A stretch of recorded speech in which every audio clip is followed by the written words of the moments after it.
Hey everybody, in this video we are going to take a look at B cell development, and we are not going to be as detailed as you might get in, let's say, an immunology course, but we're interested in B cell development because we really want to talk about some phenomena such as somatic hypermutation, clonal expansion, affinity, maturation, and class switch recombination. Now, to give it all of this stuff some context, we're going to start with B cell development, and I'm going to point out when these processes happen during the B cell developmental process. So starting with a stem cell, and B cell development occurs in bone marrow.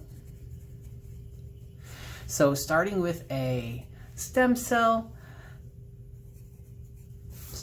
goes to a early pro B cell, which goes to the late pro B cell. That's followed by the large pre B cell, which interestingly is followed by the small pre B cell stage. So large comes before small. Then we get the immature B cell stage, and then that is followed by the mature B cell stage. And the mature B cell stage is initially is also called, let's say, the naive. We'll call these the naive mature B cell stage. So naive is used to, I guess, differentiate active B cells, active mature B cells from, or activated mature B cells, as opposed to B cells that have not encountered an antigen that can be bound by its antibody yet. Now, in the early pro B stage, this is when a certain part of VDJ recombination happens at the IGH locus, at one of the IGH loci. So one of the distal or diversity gene segments will recombine with one of the JH segments. So the first step of VDJ recombination at the IGH locus occurs in the early pro B stage. The second step, which is going to be recombination of one of the variable segments at the IGH locus, will be recombined with the DGH segment. And that occurs in the late pro B stage. Now, in the large pre-B stage, there's something interesting that happens here. So the IGH locus has already undergone recombination. It forms a heavy chain, but there's no small chain yet, right? Well, there's no small chain from the IGK or IGL locus. So at this stage, there is a surrogate light chain used. But we're not going to worry too much about this because there's no, well, as far as I know, there's no interesting molecular biology that goes on with that process, no recombination or anything. So we're just going to ignore that. The first recombination, or the only recombination step for VDJ recombination at the IGK or IGL locus, occurs in the small pre-B stage. So we're going to get VK joined to JK, or V lambda joined to J lambda. I should also mention, right, so in the previous like 2 videos or 3 videos, we covered all the details of VDJ recombination. So if you're a little confused on what I'm talking about at these various steps, you're going to want to go back and watch those videos. So, okay, so by the time the cell gets to the immature B cell stage, it produces a heavy chain and a light chain for an immunoglobulin. And at this stage, the cell is expressing or producing the IgM antibody. Now, at the naive mature B cell stage, down here, it produces 2 isotypes of antibody, IgM and IgD.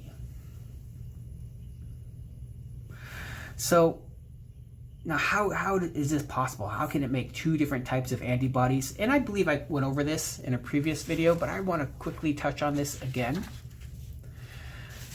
So let's say this is a recombined IgH locus. Now, the isotype of an antibody is determined by the heavy chain. So let's say, let me just quickly diagram an antibody here, also known as an immunoglobulin. So we have our 2 light chains, 2 heavy chains. The heavy chains are identical to one another and the light chains are identical to one another. This constant region is what determines the isotype of the antibody. VDJ recombination, that's what we went over in the last few videos. That's all for determining the structure of these variable regions of the light and heavy chain proteins. But the constant region, that's for isotype. So here's an example of a recombined IgH locus where we have the number 2 variable segment linked to the number 2 diversity segment linked to the number 4 joining segment, and we even put the RSS signals in some of the remaining V segments and J segments at the IgH locus. Now here are the constant gene segments, which we're going to have to pay more attention to in this video because we're going to be talking about class switch recombination. So now, the very first isotypes made by B cells are IgM, and Ig delta. And the IgM and Ig delta names come from the names of these constant regions. So here we have mu, and here we have delta. So M is the first letter in mu, and D is the first letter in delta. So in these guys down here, there are going to be more constant regions. This is gamma 3, this is gamma 1. We'll talk more about those later. So now why is IgM the first type of antibody made? And then why, when we get to the mature B cell stage, why do we see both IgM and IgD? Well, so when this is transcribed, and remember, each of these variable regions have their own promoter, but the only promoter that is active in the B cell is the one that's closest to the V segment that's joined to the diversity and joining segments. So we're going to get a transcript that looks, pre-messenger RNA transcript that looks something like this. Now this is before the intron has been removed. And this is going to be the primary intron that needs to be removed. And I already have the 7-methylguanosine cap and the poly A tail on here. We're going to talk more about that stuff in future lectures.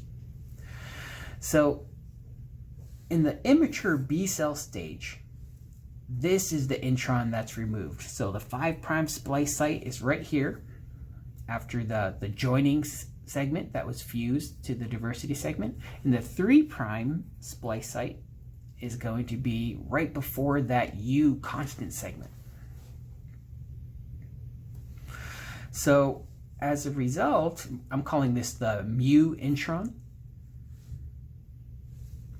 So in the immature B cell stage, most of the transcripts have that mu intron removed, and that leads to a messenger RNA that looks like this. Now, when this is translated, okay, so we're going to translate all of these things here, but the stop codon is found at the end of the mu segment. So even though we have this RNA in here and the coding sequences here for the delta segment, translation stops before the ribosome gets to these sequences here. As a result, the heavy chain has the constant region for this segment right here, the mu segment. So we can see I diagrammed the antibody over here. So this region right here has the mu constant region, and thus it's an IgM antibody. Now, when we get to the next stage, the mature B cell stage,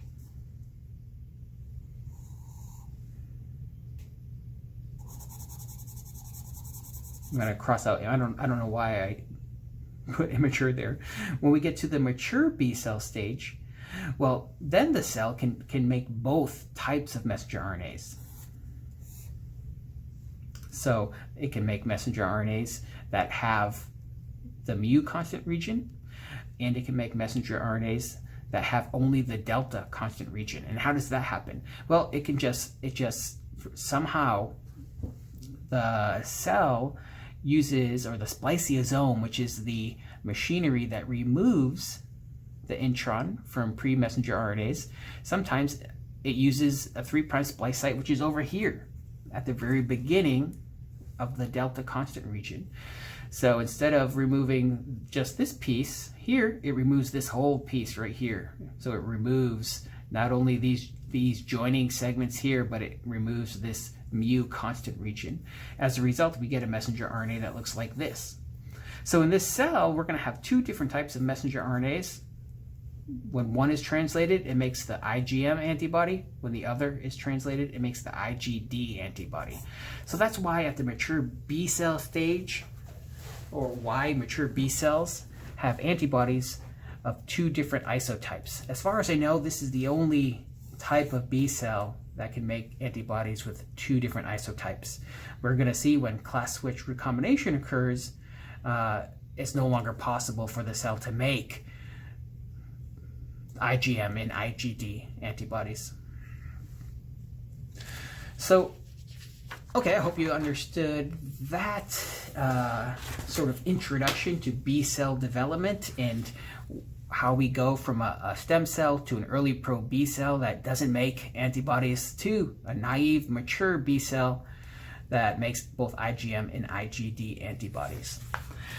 So after that, what happens? Well, the naive cells, essentially, they enter the circulatory system. They migrate to secondary lymphoid organs, such as tonsils, lymph nodes, and what else? What's another one? The spleen. And, okay, they wait until they encounter an antigen. And if they encounter an antigen, well, that means they become activated. Now, this is where things get a little confusing to me. I'm not sure if it's well known, but when they become activated, they either enter a structure called a germinal center, or they enter a special type of, or a special type of follicle forms.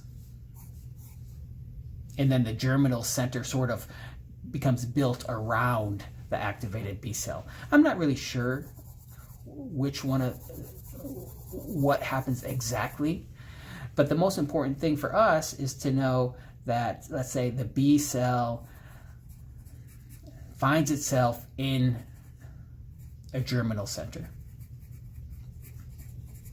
And for our purposes, let's assume it enters a germinal center to go through the next stages of development. And this is after it's activated. So activated by the antigen, enters this structure called a germinal center. And like I said before, maybe the germinal center sort of forms around the activated B cell. So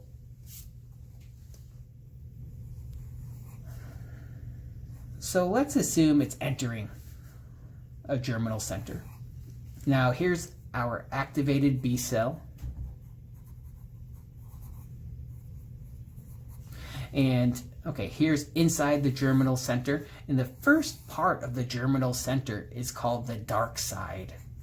And I'm guessing when histologists, study the immune system using microscopes and special stains, that there's a dark side of the germinal center that appears dark under the microscope, and a side that appears lighter. So there's a dark side and then a light side, and that's probably where the names came from.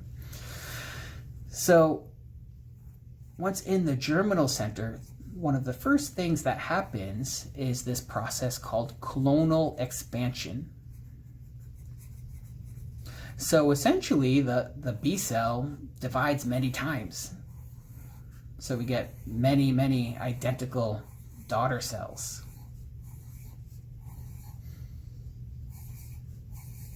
And all of these daughter cells, make that antibody that recognizes an antigen. One of the things I should mention too is we're not covering in this course is how the cell prevents B cells that make antibodies that recognize self-antigens. So we haven't really covered that here. But all of these right here in the germinal center, they'll all recognize an antibody from a foreign antigen, from a pathogen or something.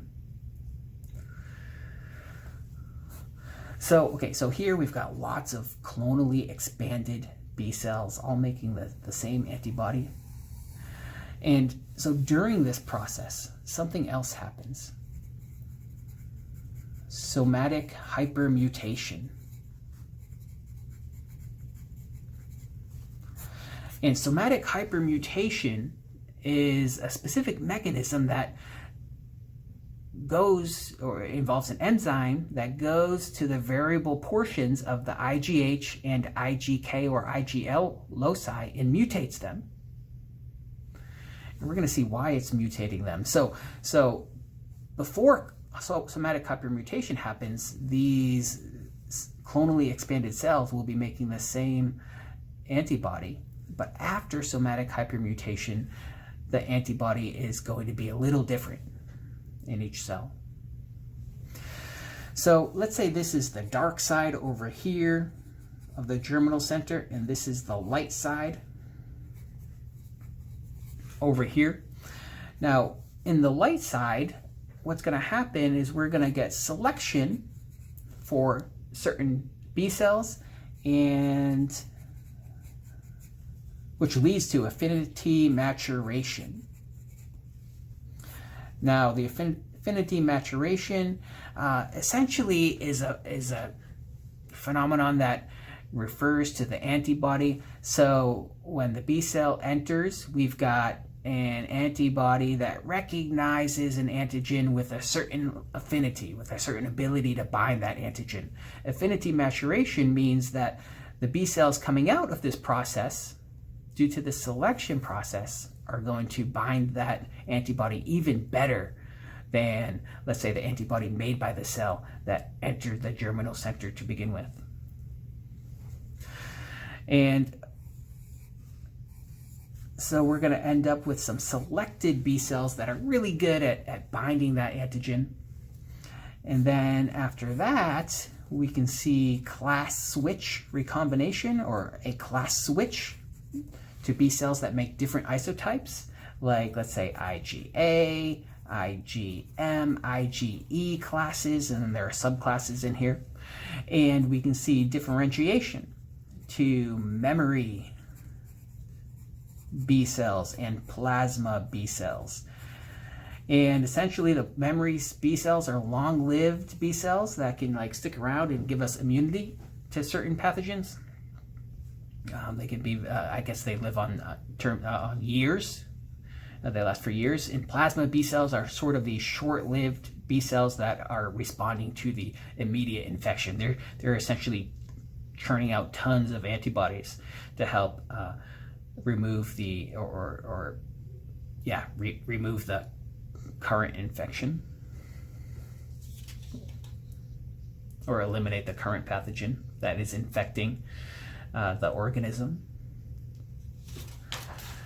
So we're going to take a look at somatic hypermutation. How does that work? So somatic hypermutation requires an enzyme called activation-induced deaminase. Now this enzyme, AID for short, what it does is it deaminates cytosine. So here is cytosine.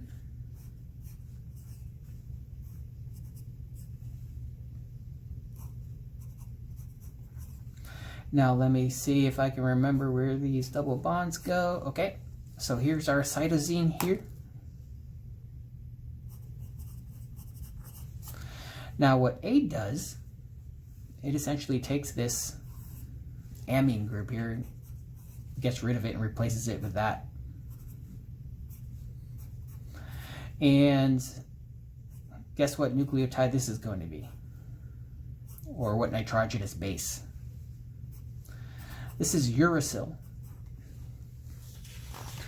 So somehow,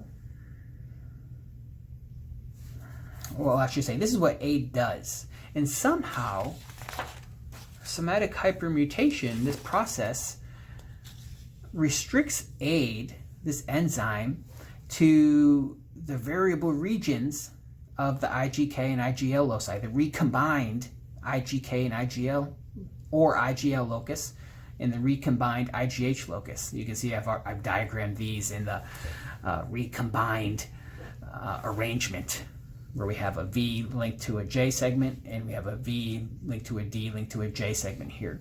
So AID comes in here and it changes a lot of the C's in here to U's. It's the same thing down here, a lot of the C's in here to U's. So this is going to cause mutations in each. And so why does it? Why does it cause mutations? So somehow, I don't know if anyone really knows how AID is restricted to those particular regions of the genome in B cells, in activated B cells that are undergoing clonal expansion. And when it changes those cytosines to uracils, why does it lead to mutations? So let's say this is part of one of the variable regions of the IgK, IgL, or IgH loci, and AID changed that one C to a U. Now we've already seen in this section of the course how this could be repaired by base excision repair, right? And that U could be changed back to a C and there's no mutation.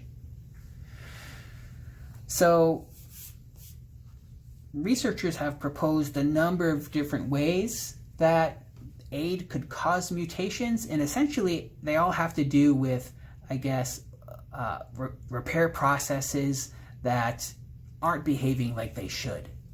So errors occurring during the repair process. And maybe that's somewhat related to just the sheer number of mutations that are being put into these loci. So maybe AID is changing a lot of the C's to U's, and the repair processes just can't keep up. And so we're getting mutations. So I'm going to go over a few possibilities. So we can have replication occurring, so replication too soon. So replication occurs before this U has been switched back to a C. So that's going to lead, right? And you can probably imagine replication is probably happening quite often because these cells are undergoing clonal expansion. So if that happens, well, that U, if the top strand is used as a template, we're going to get this G switched to an A. And so we'll have a permanent mutation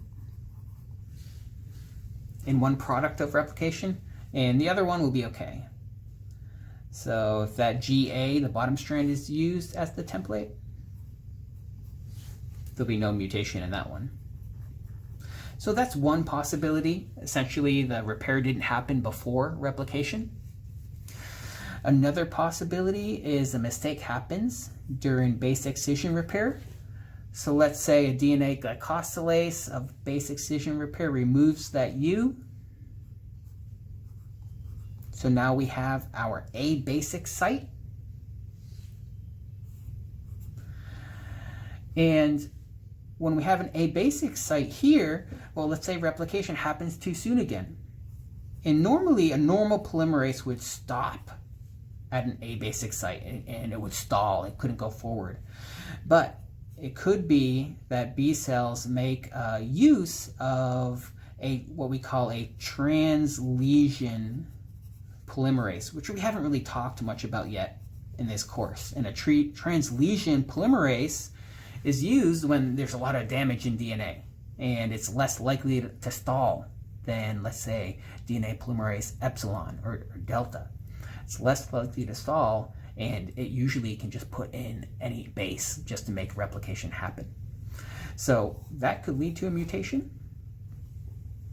Also, what is the next step of base excision repair after removing the mismatch, one of the mismatched bases? Now this was a G, right?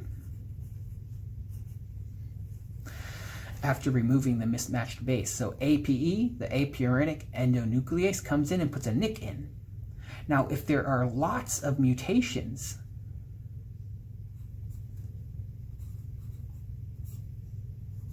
in this region, more than just one, so lots of C's changed to U's, we might expect lots of nicks on both sides. If there are lots of nicks on both sides, that leads to double strand breaks. And the double strand breaks, they can be repaired by homology-directed processes, but at this stage during clonal expansion, when somatic hypermutation is occurring, it may be that non-homologous end joining is the process that does most of the repair. And we already saw how non-homologous end joining is inherently mutagenic. And there are some others that we went over that are in the notes. You can take a look at those. Essentially, it's the same thing as we're seeing for base excision repair. We're seeing nucleotide excision repair could possibly be used to fix mutations like this. So not just base excision repair. Normally we say nucleotide excision repair is for bulky lesions, but it can also be used to repair things like this. And essentially, mistakes can happen. Very similar mistakes, and we can get mutations. So you can check out the notes if you want to know even more. But I think we have a pretty good feeling for current models of how somatic hypermutation, just by changing the C's to U's, can lead to permanent mutations even though the cell has a base excision repair process. So, okay, so what is going on? Why is the cell putting all these mutations in here? It went through so much trouble, right, with VDJ recombination for the light chain and the heavy chain, and that phenomenon of allelic exclusion, making sure that they have at least one productive, or only one productive rearrangement for a heavy chain and a light chain locus. And it finds an immunoglobulin that recognizes an antigen, and then it starts mutating it again. So what is the purpose? So let's come up with a scoring system for, say, antibody to antigen binding to help us see what's going on here. So let's say this scoring system starts at 0, and 0 is no binding. 1 is the lowest possible binding strength between an antibody and an antigen, or the lowest affinity between these two molecules. And let's say 10 is the highest. So let's say low is low enough to activate. I mean, it's good enough to activate the B cell. But any lower than that, and essentially there's no binding, and it wouldn't be able to activate that B cell. So as the B cells are going into the germinal center and they start expanding clonally. So they're all making the same antibody. There's been no mutations yet in the IgK, IgL, or IgH loci by somatic hypermutation. And let's say the binding, the affinity between the antibody and the antigen that activated the B cell, let's say it's really low, it's 1. So after somatic hypermutation, putting mutations randomly into these loci probably, does a lot of bad things. It makes some of the B cells unable to produce a functional antibody. So I'm going to change some of these to 0. And sometimes, maybe slight changes to slight mutations can actually improve the ability, increase the affinity of the antibody for the antigen. So I'm going to put 3 here, and why not put a 5 here and a 10 here. So I'm going to predict most of them decrease the affinity, change it to 0.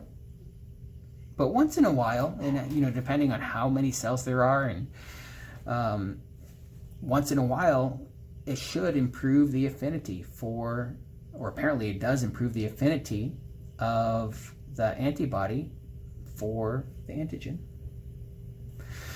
So remember, these cells are still being clonally expanded, and I believe somatic hypermutation is happening essentially at the same time. We're going to get clones of these,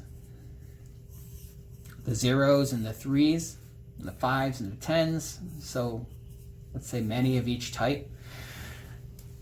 And when they enter the dark side, the light side, right? This is all going on in the dark side. So when do they enter the light side of the germinal center? That's where they encounter the survival signals. Now, this process involves T cells and presenting the antigen to these clonally expanded cells.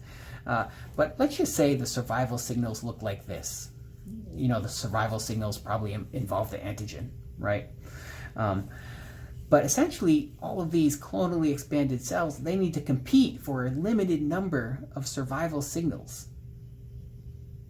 And since the survival signal involves the antigen, those clonally expanded cells that underwent somatic hypermutation and possess antibodies or make antibodies that have the strongest affinity, the highest affinity for the survival signal, will capture most of the survival signals. So I'm going to put 10s over here. And all the others, they're competing for their survival signals, but they're not out competing the cells with the strongest affinity for the survival signals. And at some point, when the cells aren't able to get enough of the survival signals, what's going to happen? Well, they're all going to undergo apoptosis, or programmed cell death. So they're all going to die, except for those that were successful at binding a sufficient level of the survival signals. So now you can see where that name, survival signal, comes from.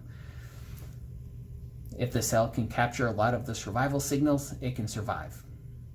The survival signals are essentially the antigen, and the ability to capture a lot of the survival signals depends on the antibody produced by the B cell. Okay, so after this stage, this is where, the germinal center has produced B cells that have even stronger affinity for the antibodies than the B cell that entered the germinal center to begin with. So now these can undergo class switching and differentiation to plasma cells and memory cells. So,